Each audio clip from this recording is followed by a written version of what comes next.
the way that Wal-Mart and Food Lion and the Department of Revenue were going back and forth here is another example of just how screwed up corporate taxation is in general, and North Carolina's in specific. What these companies were doing is saying North Carolina taxes a corporation, and so we have another entity that exists outside of the state, and it's providing some sales to Food Lion in this case, and so you can't tax us on the profits made at Company B because that's not something that's just outside of your jurisdiction.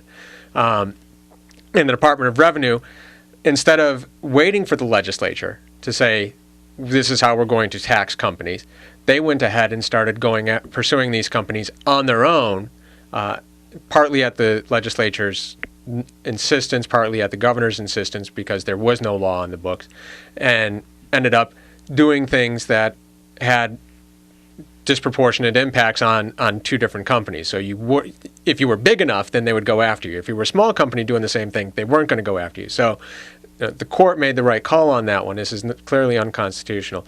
But the underlying problem is that corporate taxation doesn't really tax corporations. It taxes people.